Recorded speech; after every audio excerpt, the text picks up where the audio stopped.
Okay, we're going that route.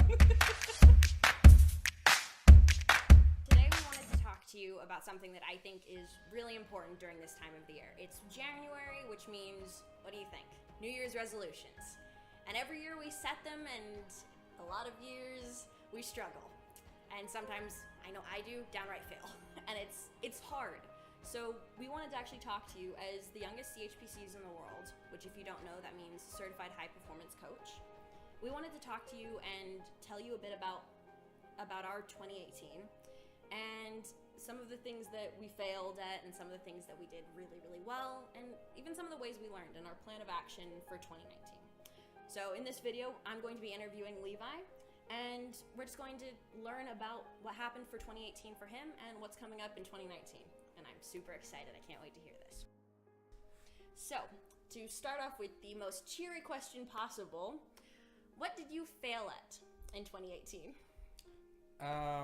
Okay, we're going that route.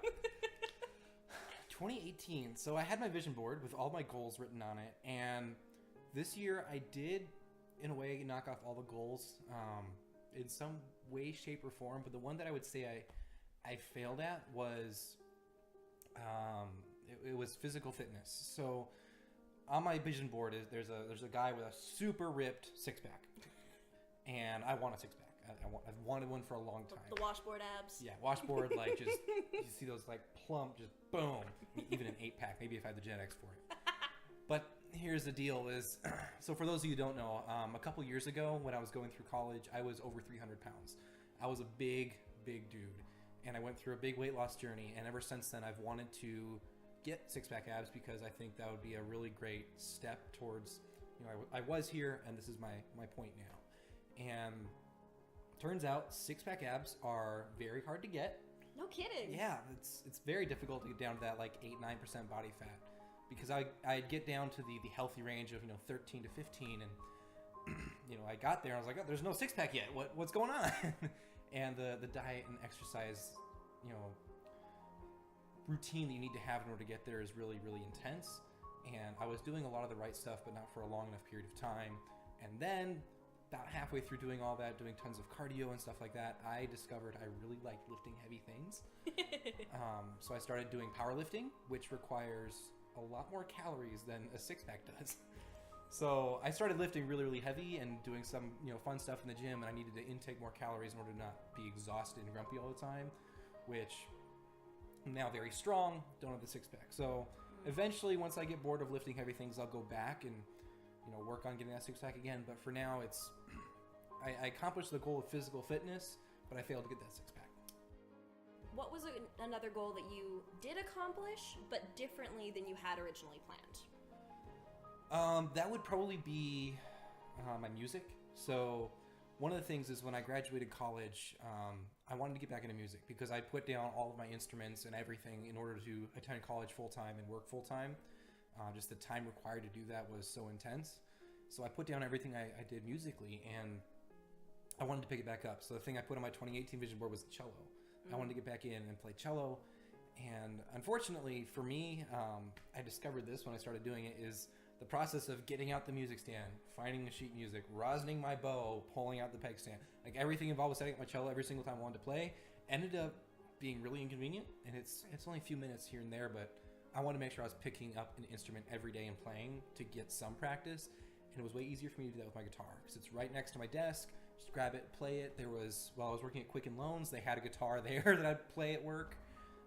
This was before I was working from home, but it was way easier for me to do that. So throughout 2018, I was much more likely to pick up my guitar, so that's what I did. So I got back into music, which is a big goal I want to do, is improve my skill and back into it. But I didn't do it with cello, which I had originally planned. So goal accomplished, mission accomplished, just not really what I planned. What is a goal that you really learned something from, and something particularly that you're going to apply in the coming year? That's an easy one. So one of the goals that I set for 2018 was to read 50 books. When I graduated college, I wanted to continue learning, and I still went to a whole bunch of events and did online courses in different systems, but I wanted to make sure I was still learning the old stuff and the new stuff. So historical books and just learning everything I can. and I set aside 50 books. I reached out to a whole bunch of friends, a whole bunch of really successful entrepreneurs. I said, hey, what's the number one book you'd recommend? And I got tons of different answers. And I went out and bought every single one of the books. And over the entire year, I read every single one of them. It's a little bit over a book a week. And it was a lot of work. Yeah. It was a lot of hours. And then in December, I sat down to go through my whole book list and write down all the books I wrote. And I wanted to, without like going and looking at the shelf and looking at all the books or looking at my, online books, just do it by memory. And I couldn't remember more than a third of just the book titles, let alone authors and content in the book. Right. So at the end of the year, I had read all these great books and gotten all this great knowledge that I couldn't remember because I just overloaded my brain. And I tried to learn too much, and the goal didn't really serve the original purpose. So it was kind of a downer to know I spent all this time reading, and I can remember little bits and pieces, but it all kind of blends together. So what I learned from there was that I needed to focus on learning and applying as I go in order to actually retain the information. So for 2019, my reading goal, my learning goal was to only pick 12 books. So 12 books that I either have already read and liked or that have been recommended to me, and read them 3 times each in 1 month and focus on just applying the concepts in it. Because if I read a book on entrepreneurship and read some new strategy or idea and immediately start applying it and focus on putting it into practice, it's going to actually stick with me. And I wanted to have fewer books, but more consistent application for the next year, because information overload's a thing. So what's your plan of action going to be coming from 2018, moving into 2019? What's your plan of action for 2019? Plan of action for 2019 is to keep things very simple and focused. So one of the things I did in 2018 that I want to change is I set a whole bunch of goals, and they were all important. They were all good goals. They weren't really driving towards one, unanimous growth. They weren't trying to grow me in a really clear direction. So this year I wanted to condense all those goals and to keep them very simple and just have a few goals that I want to focus on for 1 year and improve myself drastically in those. Same concept for the books. Less is more if you can focus and apply. So that's my goal heading into 2019 is just few goals, really focused. So what are some of those goals? Because you mentioned that you were driving towards a single point. So what are a couple of those goals that are driving to that point? So in order to get to the point I want to be, which is unrecognizable year after year, one of the things I do with my vision boards. I liked that one, actually. I'm going to steal that. One of the things I do with my vision boards is I take the original vision board from last year, I shrink it down, I put it in the bottom right corner of the current year. Ooh. So year after year, if you look at my vision board on my pages, you'll see a little mini one and a little mini one, kind of like a mirror effect. So I want to have cool. Year after year. I've done it for 3 or 4 years now. And I do a video recording of me talking about the year. So every year I've got a video of me setting my goals. I've got a year of reviewing them and setting the next year's goals. So I can look year after year and be like, oh, you were so dumb that year. You tried to read 50 books in a year. And then I look back on it, I'm like, okay, I know I've learned. I know I've grown because I can look back at that and go, oh, honey. So you can really see where you were and where you are now, which puts into perspective your level of success. Right. So that's a tip. That's a tip. You guys should try that. That sounds pretty brilliant to me. So for everyone who's listening, what can you tell them to help them improve their coming year on the last year to be unrecognizable, as you put it? So what is the advice as a CHPC, as someone who's been working as hard as you have for as long as you have? What advice can you give them on really accomplishing their goals and making 2019 a fantastic year? Okay, set 4 goals. Health, wealth, relationships, and fun. Have something that is going to help your income in some way, if it's requesting that raise at work or performing better at work so you get that raise automatically, whatever it is. Whatever that goal is that's going to get you to the next level of wealth or income or what you want, set one goal in that area and focus on driving towards it.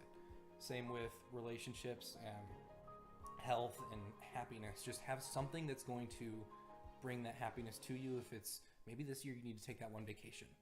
What do you need to accomplish in order to make that a possibility for you or your family? If it's wellness, what one thing do you really want to accomplish in your physical fitness? Is it, I want to be able to do a 5K. Okay, what steps do you need to take to get there? So have very simple goals that you can focus on driving towards, and only a few goals. That way you can really focus on them once you break them down. Rather than overloading yourself with 1,000 goals. Because every goal you write and every goal you create actually is a combination of little mini things you got to get done. Right. So if you just say, I want to lose 15 pounds, it's actually a bigger goal than you think, because guess what? Now you got to learn some nutrition stuff. and you gotta learn some, cardio stuff. Maybe you gotta go do some weights. Maybe you need to get a trainer.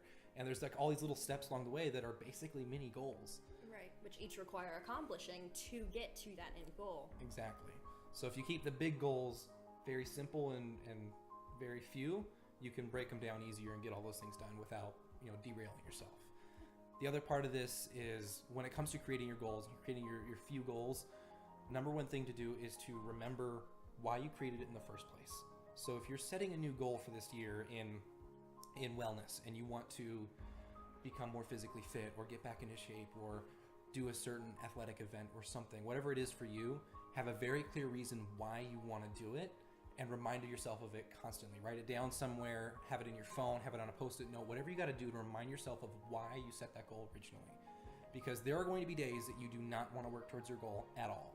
No matter how good it is, no matter how noble it is, there's going to be days where your brain just goes, no, not today.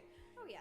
And you got to have something internally to push through that. Because not all of us have someone to push us along the way. If you don't have a coach or someone in your life to do that, you have to have a way to push from inside yourself to accomplish those. So keep it simple: health, wealth, relationships, family, friends, and fun.